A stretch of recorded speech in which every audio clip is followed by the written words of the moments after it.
Assalamualaikum warahmatullahi wabarakatuh. Perkenalkan, nama saya Muhammad Arif Ramadan dari jurusan Bimbingan dan Konseling dengan NIM 240404502030 dari kelas E angkatan 2024. Di sini saya akan membawakan materi yang saya pahami selama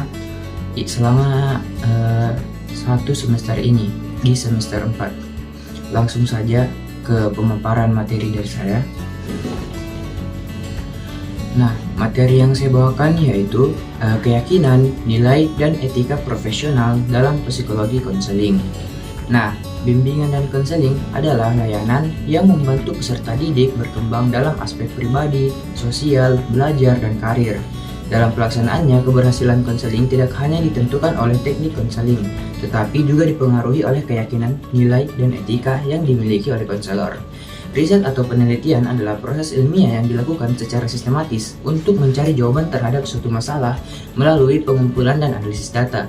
Dalam bimbingan dan konseling, riset digunakan untuk memahami kondisi konseli, mengetahui kebutuhan layanan, serta mengembangkan program yang lebih efektif. Dengan adanya riset, konselor tidak hanya mengandalkan perkiraan dan pendapat pribadi, tetapi menggunakan data yang nyata sebagai dasar dalam memberikan layanan.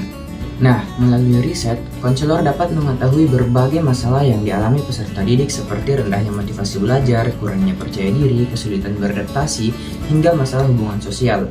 Selain itu, riset juga membantu konselor mengevaluasi apakah layanan yang diberikan sudah berhasil atau masih perlu diperbaiki. Dengan demikian, riset memiliki peran yang penting dalam meningkatkan kualitas layanan bimbingan dan konseling agar lebih tepat sasaran dan sesuai dengan kebutuhan peserta didik. Selain riset, pengukuran juga menjadi bagian penting dalam bimbingan dan konseling.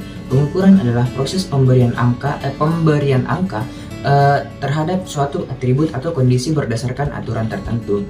Dalam BK, pengukuran digunakan untuk memperoleh data mengenai kondisi konseli secara lebih objektif. Data tersebut dapat berkaitan dengan kemampuan belajar, minat, bakat, hubungan sosial, kepribadian, maupun kesiapan karir peserta didik. Nah, pengukuran membantu konselor memahami kondisi konseli secara lebih mendalam, sehingga layanan yang diberikan menjadi lebih sesuai. Misalnya, melalui angket atau skala psikologis, konselor dapat mengetahui tingkat motivasi belajar atau tingkat kecemasan peserta didik. Nah, hasil pengukuran tersebut kemudian digunakan sebagai dasar dalam menentukan jenis layanan yang tepat untuk membantu konseli. Agar data hasil pengukuran dapat dipercaya, instrumen yang digunakan harus memenuhi syarat validitas dan reliabilitas. Validitas itu menunjukkan ketepatan alat ukur dalam mengukur sesuatu, sedangkan reliabilitas menunjukkan konsistensi hasil pengukuran. Jika instrumen tidak valid atau tidak reliable, maka data yang diperoleh bisa kurang akurat dan dapat mempengaruhi ketepatan layanan yang diberikan pada konseli. Nah, dalam praktek ini, riset dan pengukuran diterapkan dalam berbagai kegiatan layanan konseling seperti asesmen konseli, pengembangan instrumen, evaluasi layanan, hingga inovasi layanan berbasis teknologi seperti e-konseling. Hal ini menunjukkan bahwa riset dan pengukuran bukan hanya konsep teori, tetapi benar-benar digunakan dalam pelaksanaan layanan BK sehari-hari. Nah, ada yang pertama yaitu keyakinan dalam konseling. Keyakinan adalah cara pandang atau pemahaman seseorang terhadap diri sendiri, orang lain, dan masalah yang dihadapi. Dalam konseling, keyakinan konselor sangat mempengaruhi cara ia memperlakukan klien. Misalnya, konselor yang percaya bahwa setiap manusia bisa berkembang akan lebih empati dan tidak menghakimi. Sebaliknya, keyakinan yang negatif membuat konselor bersikap bias atau tidak objektif. Karena itu, konselor harus menyadari keyakinan pribadinya agar tetap profesional dalam membantu klien. Selanjutnya yang kedua yaitu nilai dalam konseling. Nah, nilai adalah prinsip yang dianggap penting dalam kehidupan seperti kejujuran, empati, keadilan, dan tanggung jawab dalam konseling. Nilai berfungsi sebagai pedoman sikap konselor saat menghadapi klien. Konselor harus menghargai setiap individu tanpa membeda-bedakan latar belakang mereka. Nilai juga membantu konselor mengambil keputusan yang tepat, terutama saat menghadapi masalah yang rumit atau dilema dalam konseling. Nah, selanjutnya yang ketiga yaitu etika dalam konseling. Nah, etika adalah aturan atau pedoman perilaku profesional konselor. Tujuannya agar layanan konseling berjalan aman, bertanggung jawab, dan tidak merugikan klien. Nah, beberapa prinsip etika penting dalam konseling yaitu Yang pertama, kerahasiaan. Konselor harus menjaga semua informasi dari klien agar tidak disebarkan kepada orang lain tanpa izin. Yang kedua yaitu keadilan dan objektivitas. Nah, konselor harus memperlakukan semua klien secara adil dan tidak memihak. Selanjutnya yaitu kompetensi profesional. Nah, konselor harus bekerja sesuai kemampuan dan keahliannya. Yang keempat, berbuat baik dan tidak merugikan. Semua tindakan konselor harus bertujuan membantu klien dan tidak menimbulkan dampak yang buruk. Selanjutnya, yang kelima yaitu penerapan nilai dan keyakinan konselor. Nah, nilai dan keyakinan pribadi konselor mempengaruhi cara memahami masalah klien, cara berkomunikasi, kualitas empati, dan mengambil keputusan saat konseling.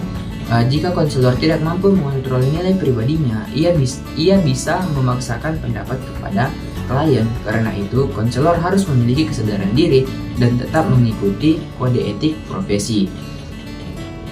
Nah, kemudian ada pengaruh terhadap hubungan konselor dan peserta didik. Keyakinan, nilai, dan etika sangat memengaruhi hubungan antara konselor dan peserta didik. Nah, jika konselor ramah, empati, menjaga rahasia, dan tidak menghakimi, maka peserta didik akan merasa aman dan percaya kepada konselor. Hubungan yang baik ini membuat proses konseling menjadi lebih efektif. Sebaliknya, jika konselor melanggar etika, peserta didik bisa kehilangan kepercayaan dan enggan mengikuti layanan konseling. Nah, sekian presentasi dari saya mengenai materi yang saya bawakan tadi. Adapun kesimpulannya yaitu keyakinan ini, ada nilai dan etika adalah dasar penting dalam profesi konseling. Ketiganya membantu konselor bersikap profesional, objektif, dan bertanggung jawab dalam membantu peserta didik. Nah, dengan menerapkan nilai kemanusiaan dan kode etik dengan baik, konselor dapat menciptakan hubungan yang aman, nyaman, dan penuh kepercayaan sehingga layanan konseling dapat menjadi lebih berhasil. Nah, selanjutnya saya akan menjelaskan mengenai riset dan pengukuran dalam bimbingan dan konseling. Jadi, bimbingan dan konseling itu merupakan layanan yang bertujuan untuk membantu peserta didik memahami diri, mengembangkan potensi, serta menyelesaikan masalah pribadi, sosial, belajar, maupun karir. Nah, agar layanan yang diberikan tepat dan efektif, konselor memerlukan data yang jelas dan akurat. Jadi, riset dan pengukuran menjadi bagian penting dalam pelaksanaan layanan bimbingan dan konseling. Yang pertama itu ada hakikat dan fungsi riset dalam bimbingan dan konseling. Nah, riset atau penelitian adalah kegiatan ilmiah yang dilakukan secara sistematis untuk mencari jawaban terhadap suatu masalah. Nah, dalam bimbingan dan konseling, riset membantu konselor memahami kondisi konseli berdasarkan data dan fakta yang nyata. Nah, riset dilakukan melalui beberapa tahapan seperti mengidentifikasi masalah, mengumpulkan data, menganalisis data, dan menarik kesimpulan. Nah, melalui proses tersebut, konselor dapat memahami masalah konseli dengan lebih jelas. Nah, sehingga layanan yang diberikan menjadi lebih tepat sasaran. Fungsi riset dalam bimbingan dan konseling diantaranya yaitu memahami kondisi dan kebutuhan konseli, menyusun program layanan, mengembangkan layanan konseling, serta mengevaluasi keberhasilan layanan yang telah diberikan. Selain itu, riset juga dapat menghasilkan inovasi layanan baru. Contohnya adalah mengembangkan media e-counseling berbasis website yang lebih praktis dan mudah digunakan oleh peserta didik. Nah, yang kedua yaitu konsep pengukuran dalam bimbingan dan konseling. Nah, pengukuran itu merupakan proses pemberian angka terhadap suatu atribut atau karakteristik berdasarkan aturan tertentu.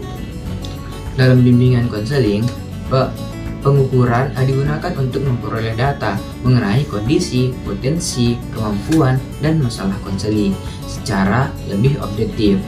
Nah, pengukuran membantu konselor mengetahui berbagai aspek pada diri konseli, seperti kemampuan belajar, hubungan sosial, kondisi pribadi, minat, dan bakat, serta kesiapan karir. Nah, data hasil pengukuran digunakan sebagai dasar dalam proses asesmen dan pengambilan keputusan layanan. Dengan adanya data yang objektif, konselor dapat menentukan layanan yang paling sesuai dengan kebutuhan konseli. Nah, selain itu juga, pengukuran juga digunakan untuk mengevaluasi perubahan pada konseli setelah mengikuti layanan konseling. Nah, dengan begitu, konselor dapat mengetahui apakah layanan yang diberikan sudah berhasil atau masih perlu diperbaiki. Nah, yang ketiga yaitu validitas dan reliabilitas dalam pengukuran. Agar data hasil pengukuran dapat dipercaya, instrumen yang digunakan harus memiliki validitas dan reliabilitas yang baik. Nah, validitas itu merupakan ketepatan alat ukur dalam mengukur sesuatu. Artinya, instrumen itu harus benar-benar mampu mengukur apa yang diukur. Misalnya, jika ingin mengukur motivasi belajar siswa, maka instrumen tersebut harus benar-benar mengukur motivasi belajar, bukan aspek lain. Nah, selanjutnya yaitu reliabilitas. Nah, reliabilitas adalah konsistensi hasil pengukuran. Artinya, alat ukur akan memberikan hasil yang tetap atau stabil apabila digunakan dalam kondisi yang sama. Nah, validitas dan reliabilitas ini sangat penting karena kualitas layanan konseling bergantung pada kualitas data yang diperoleh. Jika alat ukur tidak valid atau tidak reliable, maka data yang dihasilkan bisa kurang tepat dan dapat mempengaruhi keputusan layanan konseling. Nah, yang keempat yaitu implementasi riset dan pengukuran dalam layanan konseling. Nah, riset dan pengukuran diterapkan secara langsung dalam berbagai kegiatan layanan BK. Implementasinya dapat dilihat melalui beberapa hal, diantaranya yaitu asesmen konseling. Nah, asesmen dilakukan untuk mengetahui kondisi, kebutuhan, dan masalah konseling sebelum layanan diberikan. Dengan asesmen yang tepat, konselor dapat menentukan bentuk layanan yang sesuai. Nah, yang selanjutnya yaitu pengembangan instrumen. Nah, riset itu digunakan untuk mengembangkan alat ukur atau instrumen yang valid dan reliable sehingga data yang diperoleh lebih akurat dan dapat dipercaya. Nah, selanjutnya yaitu evaluasi layanan. Nah, data hasil pengukuran digunakan untuk melihat keberhasilan layanan konseling. Evaluasi membantu konselor mengetahui perubahan yang terjadi pada konseling dan memberikan layanan yang sesuai. Memberikan layanan berikutnya agar lebih efektif. Nah, selanjutnya yaitu inovasi layanan berbasis teknologi. Nah, perkembangan teknologi mendorong munculnya layanan BK berbasis digital seperti e-counseling. Nah, pengembangan layanan ini dilakukan melalui riset agar sesuai dengan kebutuhan peserta didik dan perkembangan zaman. Nah, itulah presentasi dari saya, kurang dan lebihnya mohon dimaafkan. Adapun kesimpulan dari materi ini yaitu riset dan pengukuran memiliki peran yang sangat penting dalam bimbingan dan konseling, teman-teman. Nah, riset membantu konselor memahami masalah konseli, mengembangkan layanan, dan mengevaluasi keberhasilan layanan. Sementara itu, pengukuran membantu memperoleh data yang objektif mengenai kondisi konseli. Nah, agar data yang diperoleh dapat dipercaya, instrumen pengukuran harus memenuhi syarat validitas dan reliabilitas. Dengan adanya riset dan pengukuran yang baik, layanan bimbingan dan konseling dapat dilakukan secara lebih tepat, efektif, profesional, dan sesuai dengan kebutuhan peserta didik. Terima kasih telah menonton video ini. Kurang dan lebihnya mohon dimaafkan. Saya akhiri dengan ucapan wabillahi taufiq wal hidayah. Wassalamualaikum warahmatullahi wabarakatuh.